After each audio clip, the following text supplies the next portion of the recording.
Tai Chi.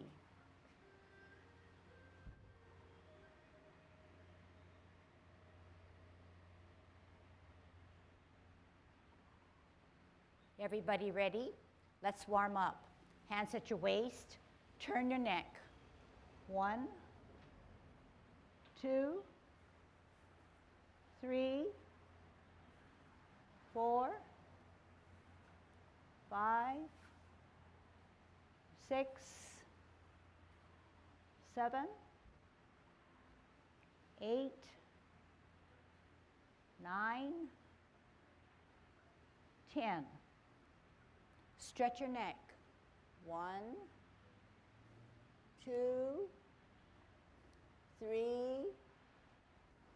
4, 5, 6, 7, 8, 9, 10. Turn your shoulders. 1, 2, 3, 4, 5, 6, 7, 8, 9, 10. Other way. 1, 2, 3, 4, 5, 6, 7, 8, 9, 10. Expand your chest. 1, 2, 3, 4, 5, 6, 7, 8, 9, 10. Waist exercise. Extend those arms. Turn at your hips and waist, not using your arms for that leverage, okay? 5, 6, 7, 8, 9, 10. Airplane. 1, 2, 3, 4, 5, 6, 7, 8, 9, 10.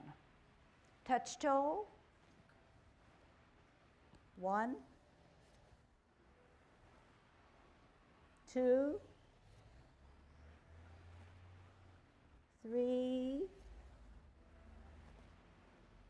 4, 5, 6, 7, 8, 9, 10. Turn your hips. 1, 2, 3, 4, 5, 6, 7, 8, 9, 10. Other way. 1, 2, 3, 4, 5, 6, 7, 8, 9, 10. Be careful. Shift your weight. Kick your foot. 1, 2, 3, 4, 5, 6, 7, 8, 9, 10. Other side. 1, 2, 3, 4, 5, 6, 7, 8, 9, 10. Kick your butt. 1, 2, 3, 4, 5, 6, 7, 8, 9, 10. Turn your knees. 1, 2, 3, 4, 5, 6, 7, 8, 9, 10. Other way. 1, 2, 3, 4, 5, 6, 7, 8, 9, 10. Heisman. Opening up your span, parallel feet, choose one side and sit on that side. Get a good stretch. 3, 4, 5, 6, 7, 8, 9, 10. Shift weight. 1, 2, 3, 4, 5, 6, 7, 8, 9, 10. Short one. 1, 2, 3, 4, 5. Other side. 1, 2, 3, 4, 5. Okay, so we're going to practice being good golden cockerels. I have some new strategies, if you call it, and we're going to try to work to modify it. And again, standardize all of our movements. So to be a golden cockerel, we know that we have to open up our span. We can never be a golden cockerel with our feet together like commencing form. We're distributing our weight at 50-50. We know that with our right foot, our right hand comes up, and they come up together, okay? And when they come up together, the foot comes towards the center rather than stay out where it originated from. So you're going to bring that energy in. You're going to center with your danten in the middle, okay? The hand comes in, the foot comes in. The hand comes up, the foot comes up. The hand does not come up, and then the foot come up. Neither does the foot come up, and then the hand says, I need you help. I need a helper, okay? Or I want to be that help. The other hand, which is the counterbalance hand, no longer swings out to the side so that there's a diagonal.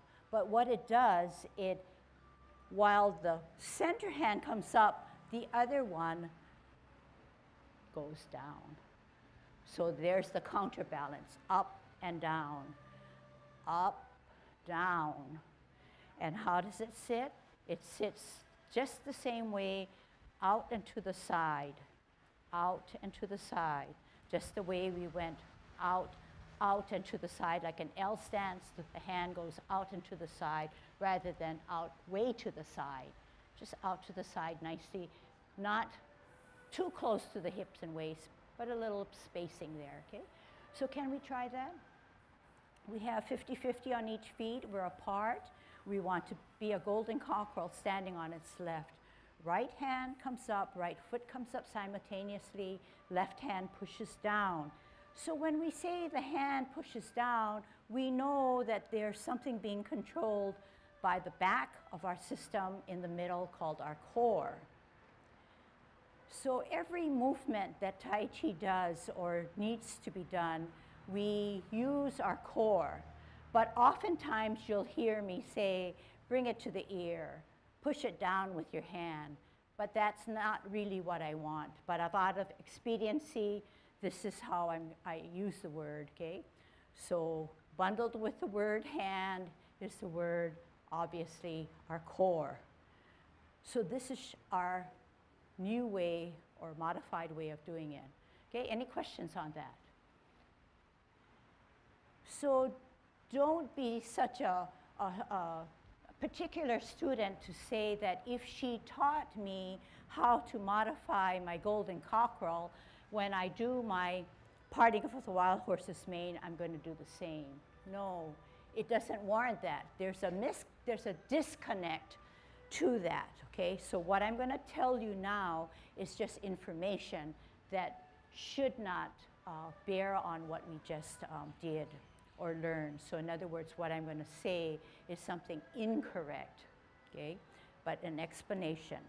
If we were to part the wild horse's mane, we do it out into the side this way, where we do get that flying diagonal. Just because I said to change on our kickouts, or golden cockerel rather, does not mean you apply it to here. Because right away, if the forward hand is giving the person a snag, the counter hand should be a flowing out rather than giving the snag and pushing down. So that would validate more when we do a golden cockerel. The hand comes up, the hand goes down. The foot comes up, foot comes down, this and that, rather than using this form here, which is then a disconnect, just the way I showed you with parting of the wild horse's mane. Do I make myself clear? Yeah? Yeah, and Ken's reminding me, because he wants me to emphasize the fact that, can you do this? When we warmed up, we are engaging our core.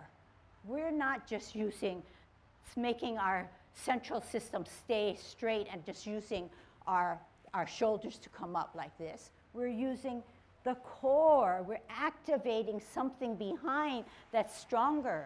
If we can build that strength and identify with that core, that means our whole system has that central point that we're looking for balance. Okay, so we're looking for consistency. We're looking for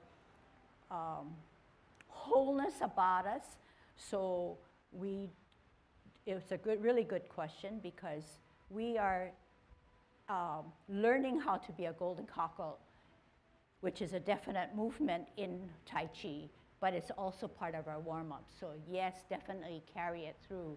So I might blanket it and say that even in our warm-ups, are we just moving like this as an airplane?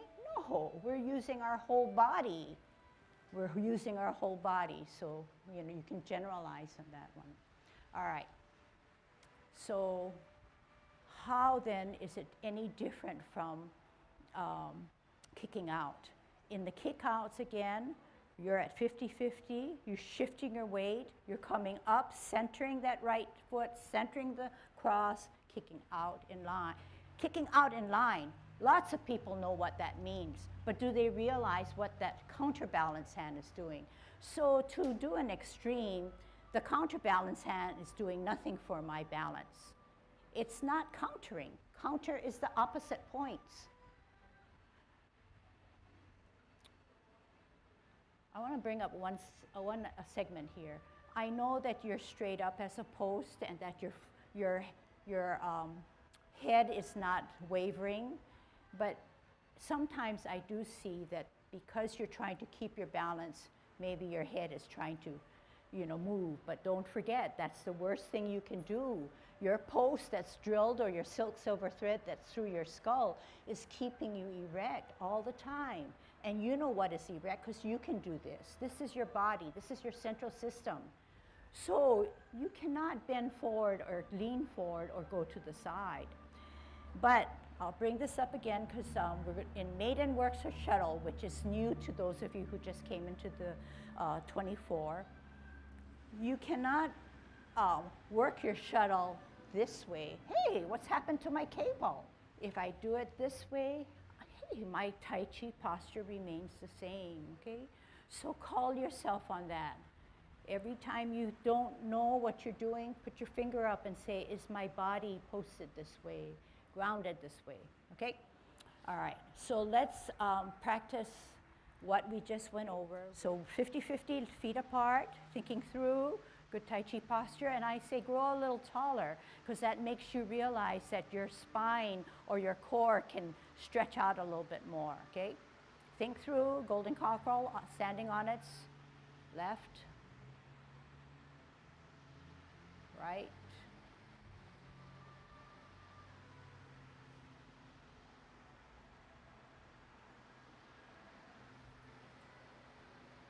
last set.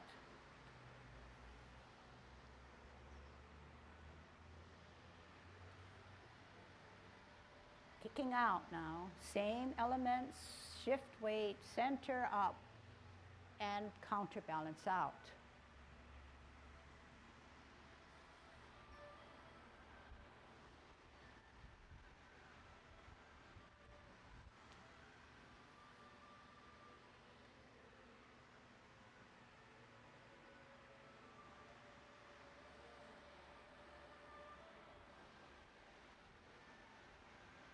Last set.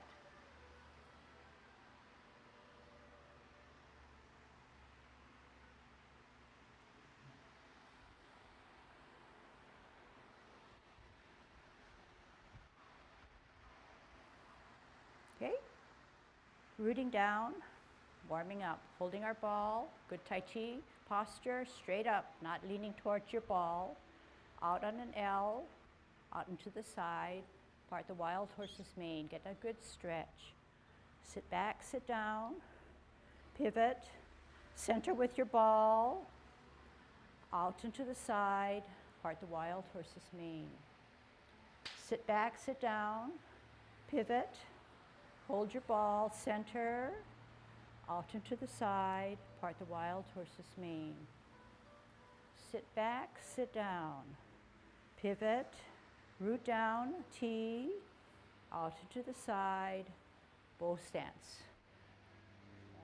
So in the 24, which is level 2 now, we're going to try to refine some of our basic movements that we've learned in the level 1, the 10 form, or from the basic Tai Chi class, okay, from Monday night. So in refining what we know that we have a big picture of how we form an L. But are we really activating that energy and then placing it down in the correct way? Are we actually sitting back, and are we lowering ourselves so that our front foot is weightless? Those are the things that I want to emphasize. But we are all on our own journey, so it's hard to just dwell on something that's so basic that perhaps you, as a practitioner of Tai Chi, should take upon yourself to ask yourself, am I straight up? Am I leaning? If so, what should I do? At the same time, am I arching my back? Because you don't want to arch your back. Beyond that, you need to sit back and you need to lower yourself. We don't see that as well as it should be done.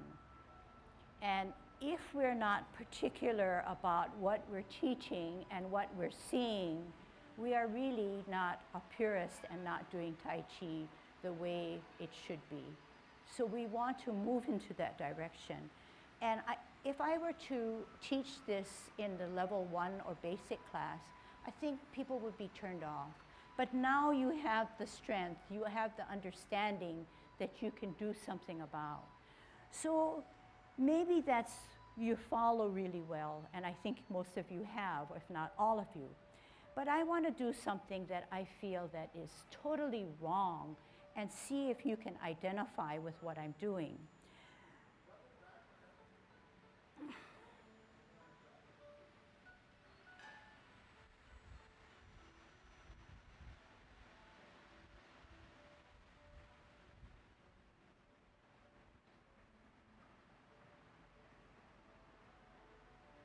Okay, so I think that's enough, because I really felt it. Can someone tell me what I did wrong? You look stiff and robotic, and it wasn't flowing. Yes, but what? Then that's totally correct. But why was I totally robotic and stiff? What was the reason why I wasn't flexible and unrobotic? Why wasn't I flowing? That's the issue. What's the reason? My knees were not bent. If my knees are not bent, I have 50-50 of my weight evenly distributed. When I sit back, I have maybe 40 and 60 here. So in other words, like you saw and Mary expressed, you need to sit down and you need to weight down. The only way you can weight down is to flex your knee. So something as basic as pretending that there's an imaginary stool there, we're going to put our butt there. So what happens? When you sit down, you're going to have to flex your knee. If you cannot do that in Tai Chi, then maybe a drill or a side thing is to just sit down on a stool, sit down on an imaginary stool. But know that sitting down and sitting back is important. And sometimes we take for granted that everybody can do it well and comfortably. But I think, for our own self-evaluation, you ask yourself if you are actually lowering yourself. In general, okay, and specifically, when you sit down and you bend using your knees, it's not just knee with the hips and waist straight and bearing only on the knee. What's going to happen? Your knees are not going to be able to take that. You're going to have to use your whole body, and you're going to have to, the best way I know how to say it is that when you bend, your pelvic flares up rather than straight down. It flares up, okay? And when you do that, if you can just stand there and do it your own way, to understand what I'm trying to say, when you sit back, you're bearing all that weight, you're sitting down, and your pelvic bone is flared up rather than flat straight. So if you can do that a couple of times, 5 times, to get that feeling, it's not just the bending of the knee, but the total hip and waist, torso, okay? So you know, when we teach all movements and even these elements, it's not just an isolated thing, it's everything. So when you do that, what happens to your feet? Your feet feel like they're firm and they've got all that strength and power.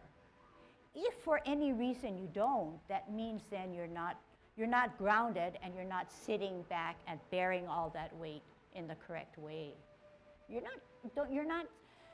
The reason for that is to use the energy in an efficient way, not to save it because there's going to be a hard movement that's going to come up. That's not the mentality here. The mentality is everything that you do needs that strength and muscle and the coordination and the wholeness of your whole system. That is Tai Chi, okay? So this is something that is sort of given. It's easy for me to assume, but it's hard to discipline yourself to do, or have me disciplining 30 people. So that's why it's imperative that I catch you right away. And you know, I would love to just do the 24 and just do it for the whole hour, but it's a cop-out because I think that you're here to learn things. So these are the things I want to pass on, okay? So this being the first of 10 classes, I don't expect to teach the 24 in one day, neither, 5 movements in one day. And I think it's a good way of renewing what we've learned in the past and kind of rechecking, reevaluating how we're moving, okay? Let's go with the first 3 movements today, okay? So in commencing form, unlike all the other forms, 10 and the 24, it remains the same. What I want to impress on is that when you come down, everything comes down, but as we come down, the hands sit on your computer desk or a table, okay? So can we just practice that segment? We're up like this. Everything comes down, so we have to drop our elbows, drop our wrists, so that we can see our palms. As we end, this happens. So we're up, we come down naturally. You don't have to wait to this level to put your hands down, your fingers down. They shown and they come down gradually. Shift your weight to the right. Form your T, form your ball. No use forming your T and no use forming your ball on separate timing, okay? So turning this way, shoulder level, drop, make your fingers work for you and hands. Form your ball, form your T. Look at the size of your ball. Make sure that the elbows are in rather than apart. Make sure your fingers are rounded. Out and to the side. Can you watch first? When I take an L stance, I move my ball, and when I firm down my foot, I then part the wild horse's mane on what I would call a lunge. Okay, try it first, and then we'll review it when you're looking at me. On a T, out into an L, move that ball, take a lunge, and stretch. Sit back. We're going forward, pivot out, hold your ball, L stance, bow stance. Sit back, pivot out, hold your ball, L stance, move that ball, bow stance. Okay, come back to your regular spot, and let's review what we did.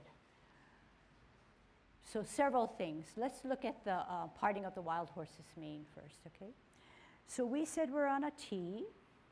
We're looking on an L. I move my ball. This is what I would call a lunge, okay? And the lunge does not mean this way. The lunge is straight up. I took you to 3 parting of the wild horse's mane because parting of the wild horse's mane occurs 3 times in the 24. With the movement of parting of the wild horse's mane is something new called a Tai Chi walk. When we learned the 10 form, we learned a T step, an L stance, and a bow stance. In a Tai Chi walk, we are doing a modified T stance by doing a zigzag. We have no modifications here because this is my L stance. Out and to the side, bring it back, no clash. L stance, little modification here because we're advancing, so we need to actually no modification because on a 10 form, you're moving the energy that's stored on your back foot, which is your weight, through your system, through your chest, through your shoulders, core, and then coming down. But the only thing now is that we're going to have to do good timing. But taking the feet first, sit back, sit down. I did not sit back, sit down this way. I did not sit back, sit down this way, but I sat back and sat down by lowering myself so that this now can be weightless, okay? Weightless. So bear all that weight on or the energy in the back foot. Sit back, sit down, pivot. So we're walking in this zigzag direction. We're taking an L stance so that we get to the opposite side of the room without wavering too much. So although we're going on a zigzag every other time, what's keeping us straight is this L stance. Once this L stance is not adhered to, you will not end up in that opposite direction that we need to get to on a Tai Chi walk, okay? Now, this is going to be loaded with information, but to keep it really fresh the best way is to get all that preconceived knowledge out and just bring in the fresh knowledge and then go back and then meld the two together in a better way, okay? So the difficulty begins when we put our hands together when we're advancing. So all we need to remind ourselves is that whenever we need balance, we are usually centered. The centering can come as a ball or it can come as a cross, okay? In just 2 simple ways. So when we're talking about balance, already on a T stance, you need balance. So what a better way to do than center ourselves with a ball. We lower ourselves because we're bearing all that weight. Our energy is stored. When we come out on an L, we don't quickly start to do this. We need the centering because why? The energy is still stored in the back. I have not generated that energy yet. This is just I want to call it a placeholder. It still has hardly any weight. So the timing is important. Come out on an L, you're going to move with your hips and waist, but the energy is still stored in the back, so it should be flexed, it should be heavy. So then we make an L, then we move the ball, then we move into this next position. When we move into this next position, the energy dissipates,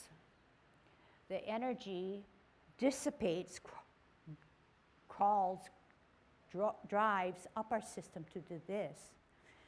So the timing again, once I'm ready to generate that energy, my arms also do the same as my feet. This provides yet another way of stability at keeping my balance. I'm out, okay? Countering myself, okay? So you say we want to keep our balance so it comes out to the middle, but because we're dancing and we're flowing, it acknowledges the middle point and then it comes out, as long as you have that diagonal. If for any reason you don't understand that diagonal and you put it here, your balance is not as efficient, I would say. There's not that good balance, so you need that diagonal, okay? So we talk about giving a person a snack. The person is in front of us, but we're in motion. It then wavers to the left or to the right, and then it meets that diagonal there. So let's practice that, okay? Trying to recall the elements, and I'll try to recall with you. So we're going to do 3 parting of the wild horse's mane to the right, to the left. That's the way the 24 goes. So we're on a T stance. We're holding our nice Tai Chi ball, making sure we have that cable or silk silver thread drilled through us. We're going to take an L. We're going to move that ball. Then we're going to move that energy, firm down the feet as we stretch out, getting that flying diagonal. Asking yourself, is your knee beyond your toes? Asking yourself if you're posted straight up. Sit back, sit down, lower yourself. Insubstantial foot takes a pivot out. Hold your ball for better balance. Out on an L, move that ball, take a lunge, part the wild horse's mane. Sit back, sit down, getting that flex in the knee and the hips and waist. Pivot out as if you're walking yet in another zigzag direction, using your ball for better balance, putting out your heel, moving that ball, parting the wild horse's mane. Now at this point I will often say stretch. You should feel a little stretch as you part the wild horse's mane. You should not keep your right back knee locked in. Why? It's not good for balance. You need to keep it flexible. So how can you flex it? Sit back a little bit more to flex it rather than extend forward. Try that. Extend forward and say, no, my knee is beyond my toe. Push that knee back up, then you get that little flexing of the knee. Okay? Let's do it forward this time because people can't see who are ahead of me, okay? Let's take it with the pivot. Pivot on the right, left hand on the bottom, right hand on the top. Holding your ball nicely. You're going to come into an L stance. You're going to move that ball. You're going to take that lunge as you distribute your energy. You have a flying diagonal. Is your knee not beyond your toes, and is your back foot not locked in? It's pretty hard because I'm keeping you in a position, okay? But remember that this is not locked in. It's relaxed. Butt straight. Sit down, sit back, lower, pivot out, walk in that direction, hold your ball for better balance, out on an L, move that ball, take your lunge, flying diagonal. Stretch. You should definitely feel a stretch. Sit back, sit down, lower, pivot out, zigzag, balance with a ball, heel out, move the ball, flying diagonal, parting the wild horse's mane. Then ask yourself, run it through your mind. Knees not beyond your toes, posted straight up, flying diagonal. Are you beyond the midpoint and passing a snack to your person in front? One more. Sit back, flex, out, zigzag, better balance with the ball. L, move that ball, part the wild horse's mane. Half step forward. You're on your toe. You need balance. Form your ball. Sit back on your back foot. Oops, I'm doing it wrong. And white crane spreads his wings on his toes in the 16. Okay? Okay, go back. So I missed, but so what? You're going to learn to be ambidextrous, right? You're going to learn that everything can be done. Everything can be done. Even mistakes, but you turn your mistakes into something positive, okay? They're not mistakes.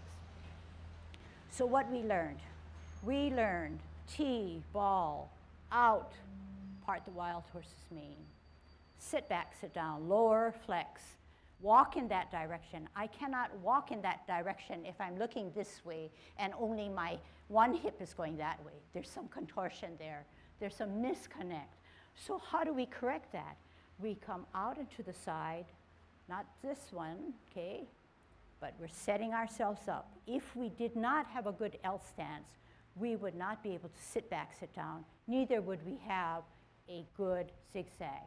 So I turned as if I'm going to walk in that zigzag direction. I turn to walk in the straight position. I sat down and flexed. I turned as if I'm truly walking that zigzag direction, turning that I walk in this direction. So what am I turning? I'm turning everything about me. I did not do it in a misconnect way intentionally like this. I forgot to turn my head and my upper body, so everything is connected.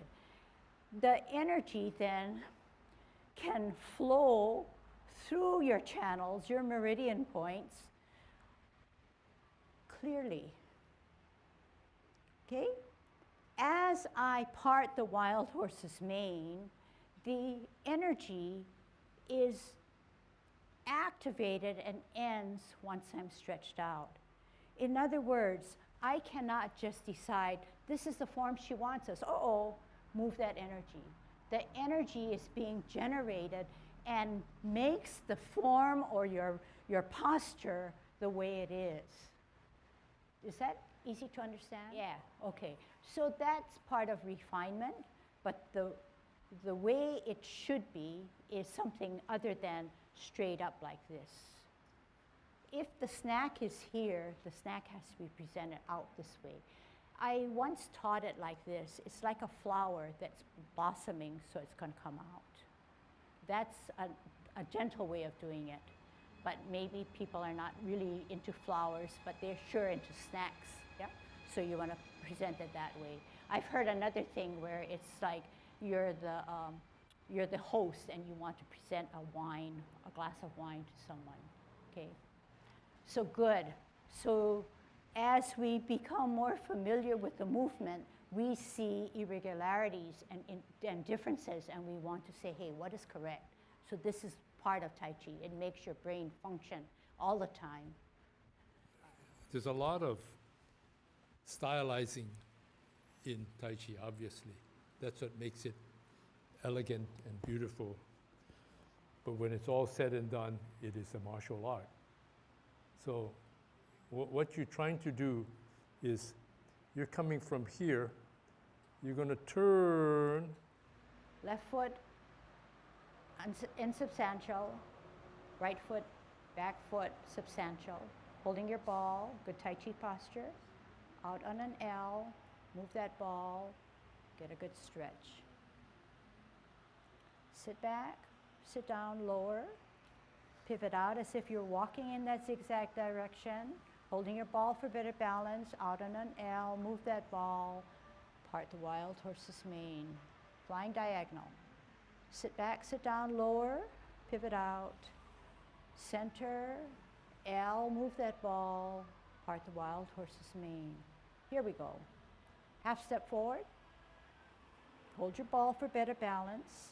Spin it to the right as you sit back on your back foot. Rock the front foot. Look at the hand that's going up. Lift up the front foot. Put it on its toes and sit on your back foot. Okay, so I'm going to leave you with white crane spreads its wings. Let's learn how to do white crane spreads its wings. Okay, that's not to say that you mastered what we learned before, but it's just giving you some food for thought to work on, okay? So in the last parting of the wild horse's mane, it's like the third parting of the wild horse's mane. We need to move into a new movement and in a transition. We move into a half step and we need better balance, so we have it here.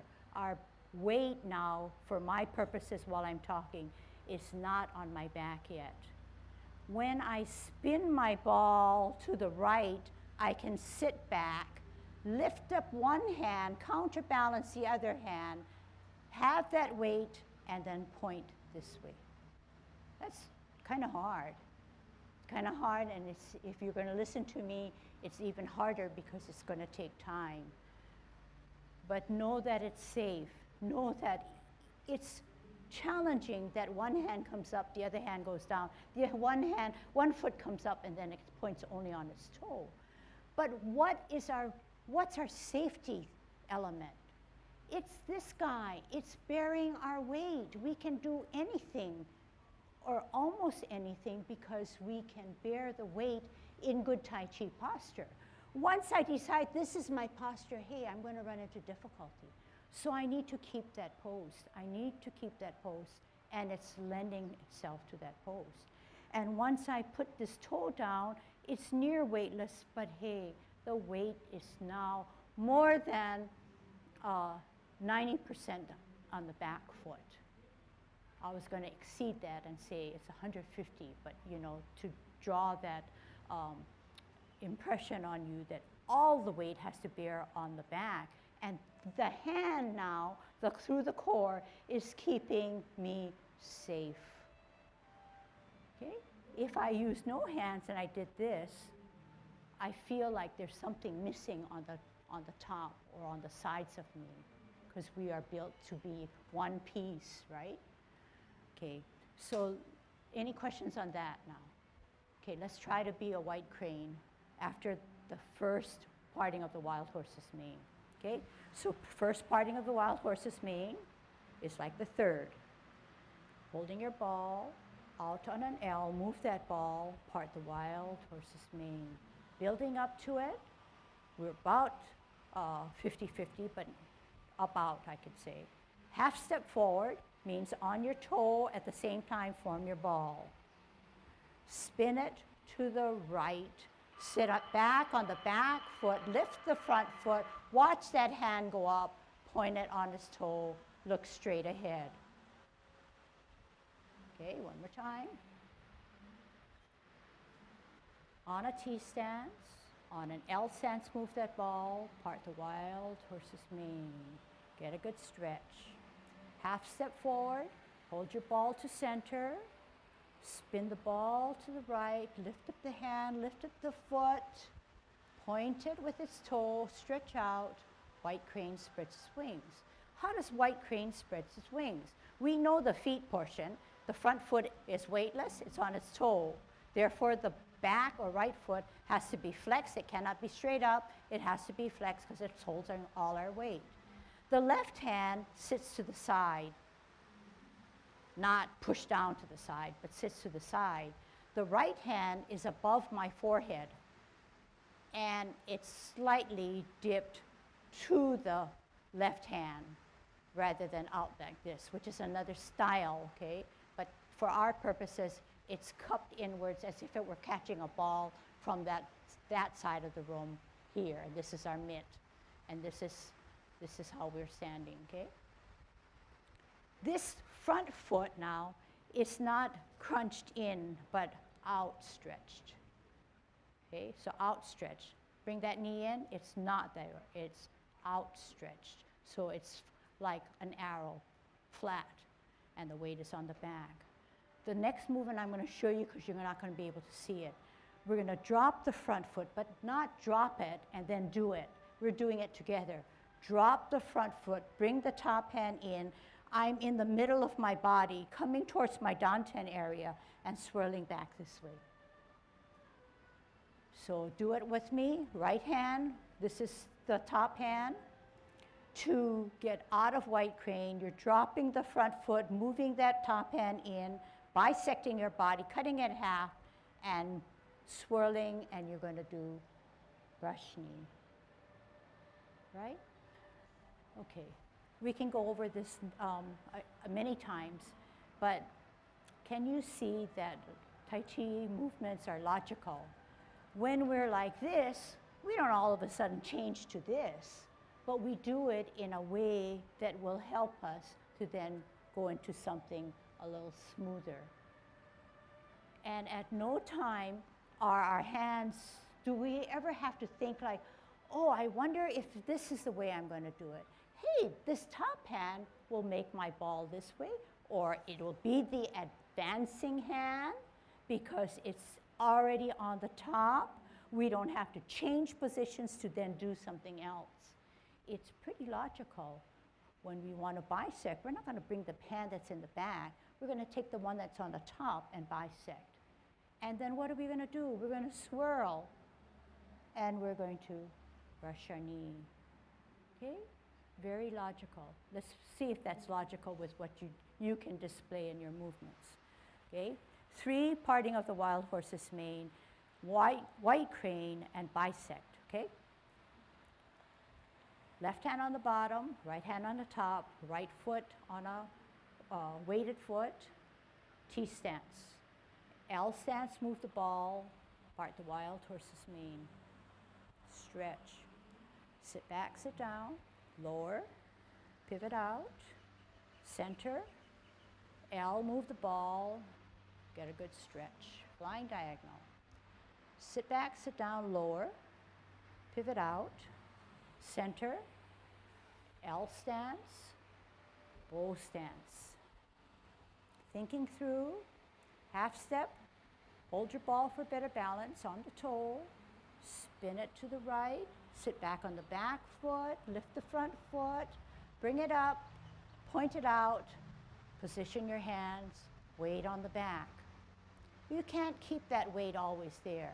So we're going to drop the front foot and we're going to bisect our body. And we're going to bring that other hand and parallel higher, lift the front foot up, brush your knee. So what did we do? We paralleled and higher, but can we just go do this?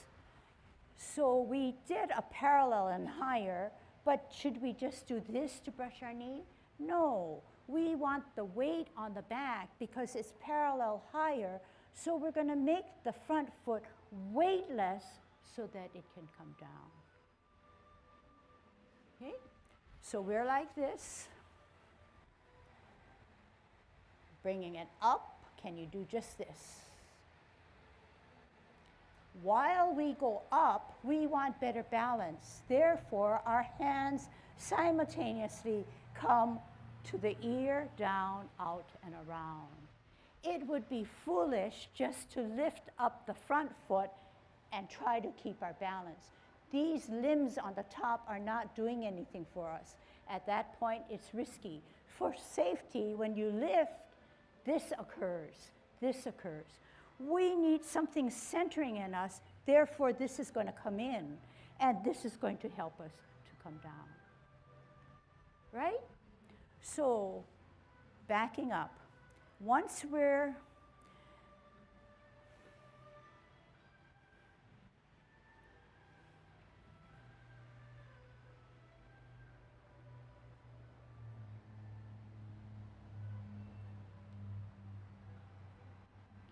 if we didn't understand that and we're on our journey, so we can allow for mistakes, right?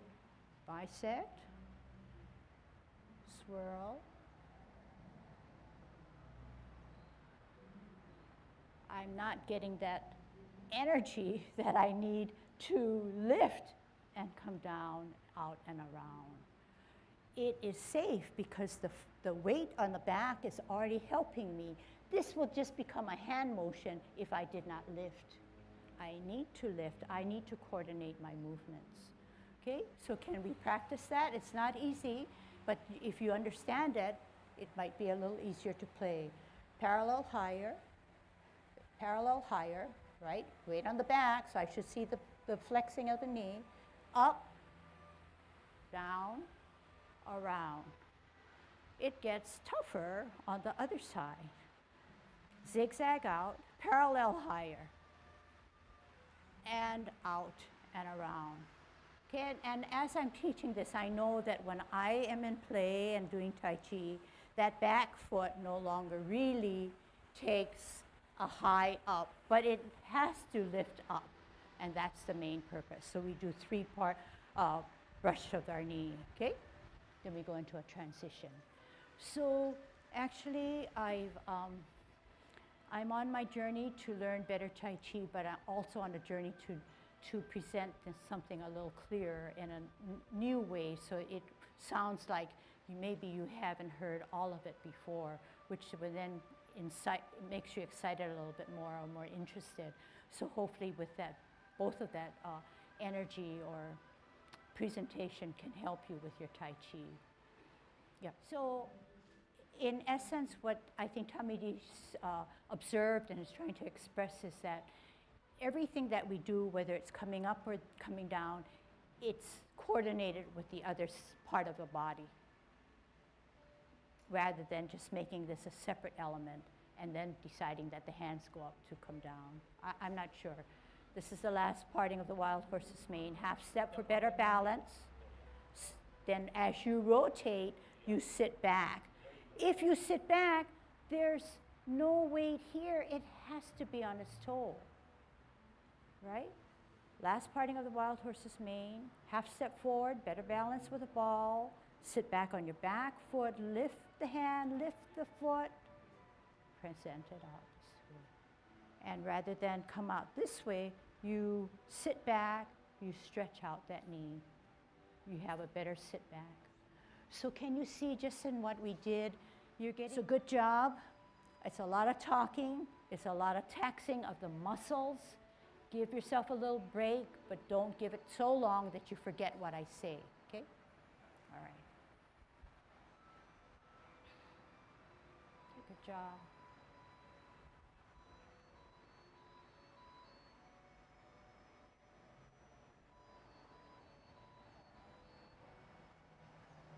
Okay, very good. Thank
you.